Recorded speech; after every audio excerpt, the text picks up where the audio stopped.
For over 3 decades, one person shaped the geopolitics, nuclear ambition, and military strategy of Iran. The person was Ayatollah Ali Khamenei. Now he has been killed by the aerial strike carried out by Israel and United States. So the biggest question that comes today, and that is in mind of every Iranian citizen, Iranian government, and even at the different countries, in the different countries, that who is going to replace him, who is going to be the worthy successor of Khamenei. So in this video, we are trying to understand and examine who are the potential successors of Khamenei. So first of all, the breaking development, if we try to look here, US President Donald Trump already has announced, and it was later confirmed by Iranian TV also, that Khamenei is dead.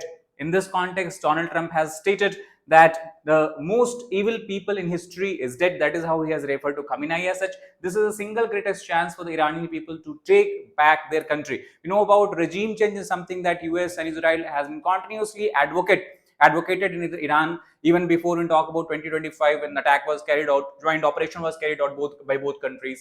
Now joint US-Israeli strikes has targeted major Iranian cities, and India Iranian State TV also has confirmed death at morning 5 a.m. today itself. And because of this, Iranian government has declared 40 days of national mourning. Not only that, embassies of Iran all across the world, including India, they are flying their flag at half-mast. Now, the question is, who was Ayatollah Ali Khamenei?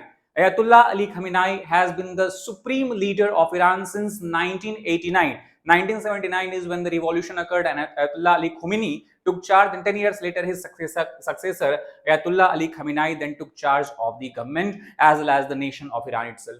He was before preceded by Ayatollah Ruhollah Khomeini, ruled for over 3 decades, and he is considered to the most powerful authority in the entire Iran's political system. If we try to decipher what kind of political system Iran has, we can simply refer it as a theocracy. Theocracy is where the supreme leader is generally a religious cleric, and that was Khamenei. Now the question is that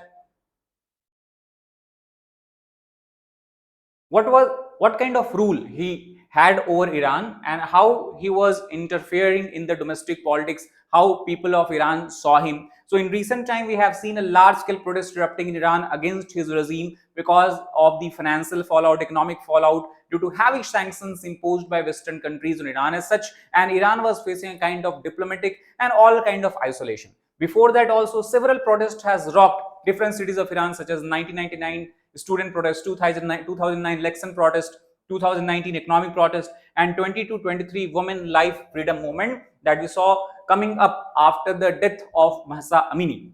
Now he is believed to be the one who has used brute force by using Basij forces, by using IRGC and all the domestic forces to suppress such revolutions, suppress such movement as protest as such. And his authority was clear. He wanted to maintain a strict control over any kind of dissent. His main goal was to ensure that the Islamic revolution that brought theocracy to Iran, it remains in the same state, it remains the most potent and powerful force in the country as such. Plus, he had been the single common denominator across 6 presidents that changed from year to year in Iran as such. Now, if we talk about the nuclear policy and foreign relations, as far as nuclear policy is concerned, he was not budging from his firmly stated position that he want Iran to Iran to have a nuclear weapon, and also he was prioritizing development of nuclear weapon as soon as possible at a faster scale. So overall, the entire nuclear program of Iran, whether it is enrichment of uranium, whether it is the development of centrifuges, technology, it was to a large extent overseen by him only. He refused to abandon uranium enrichment. That was one of the preconditions led by put forward by the American presidents as well as European countries, that Iran should not be allowed to have nuclear weapon. But that is something where he was not budging against. That is the reason why he had a strained relationship with both US, Israel and collective West as such. Warned of regional war if conflict escalated. He has stated before also that if Israel and US attacks Iran, the entire region will face a war-like situation. And to some extent, we are seeing that prediction coming true, because we know that Iran has launched attack across many countries in the Gulf region, West Asia region, especially wherever you have the American air bases, American military presence. The question is, how was he killed? So he was targeted in US-Israel joint air strike. We can see from the photograph where the compound where his office was, where his residence was, that was bombarded. More than 50 bombs were basically we can say detonated in this premise, and because of this region, satellite images shows that heavy destruction has taken place, and it is in this destruction Khamenei met his end. Now, there has been a report of 30 to 50 bombs dropped on headquarters, killed in office during early morning attack. The government report state that he was performing his duty, carrying out his duty while he was killed. Aftermath and public reaction, if you look, as we have discussed, government of Iran has criticized it. IRGC even went on and said that now they will see the fury of Iranian military and they will launch a strike of epic proportion.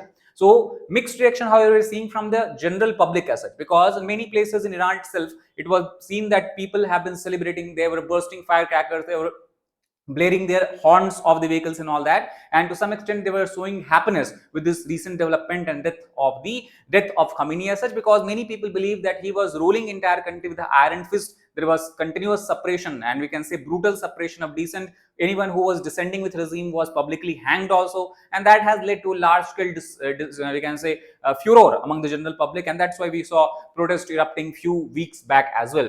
Overall, regional and global software, obviously this incident has sent, because the supreme leader of a country, not a small country, insignificant country, but a significant power in the Middle East, in the West Asia, which is always sitting at the keg of gunpowder, now that we have seen been killed. So obviously it will have ramifications not only in the region but across the global geopolitics also.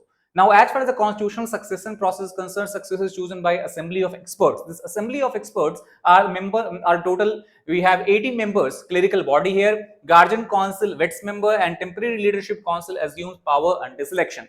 This temporary leadership council is generally constituted of president of Iran, current president of Iran. Then we'll have the Supreme Court justice, and then you have a member of the Guardian Council, a cleric of the Guardian Council. So they will take charge now, and then further the process will be conducted where new supreme clerical leader can be elected. Now here the role of IRGC has to be underlined. They play a very significant role, because Islamic Revolution Guard Corps, you can say it is kind of parallel military, the structure that exists in Iran. It was solely responsible and accountable to the supreme leader, that is Ayatollah Ali Khamenei.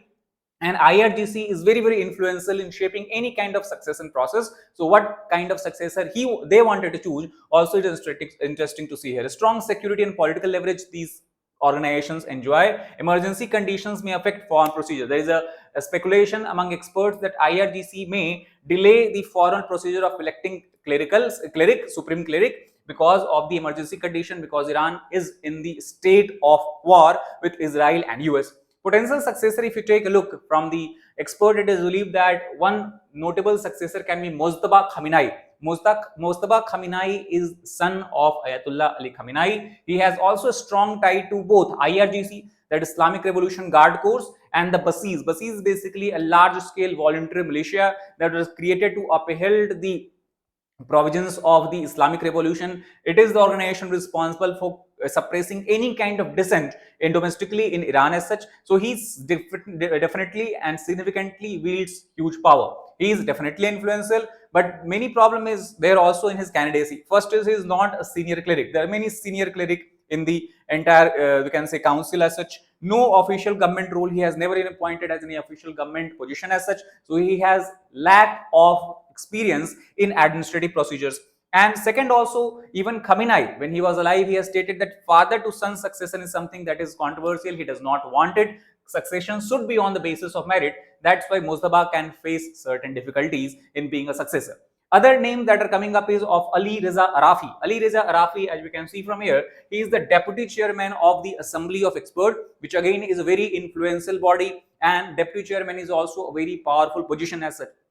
Plus, he is known to have influence over most of clerics, especially top clerics of Iran. He also has good relations with the countries or the leaders of different countries as such. Then second is Muhammad Mehdi Mir Bagheri. He is a hardline cleric. He has continuously supported the stand taken by Ayatollah Ali Khamenei. So if he becomes leader, there is a very high chance that there will be no significant changes in Iran's stand, whether its relations with Israel and US is concerned or its stated nuclear policy is concerned. Then we have Hassan Khomeini. He is the grandson of Ruhollah Khomeini. Remember, the first leader who came after the 1979 revolution. He also is an influential figure. And then we have Hasem Hosseini Busheiri, a senior cleric and deputy chairman, and he currently lives in the Qom. Qom is a region or a state in Iran, we can say. These are the contenders. So question is, what lies ahead? who of these people will become successor, or whether we will be surprised and some new name who nobody would have expected will come and take charge as a supreme leader of Iran. We have to wait, watch and see. But one thing is certain,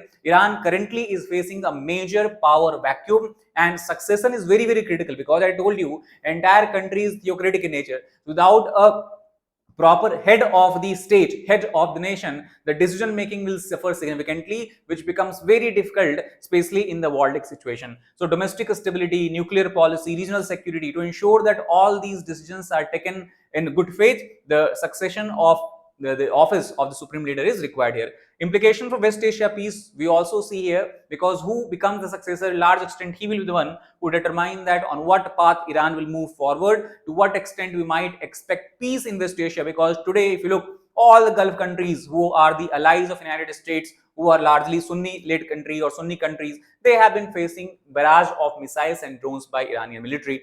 And overall, till successor is elected, we can expect a high uncertainty in Iran and West Asia in coming days. That's all for this particular video. If you like the video, please like button, share with aspirants, as well as subscribe channel for more such content. Thank you very much.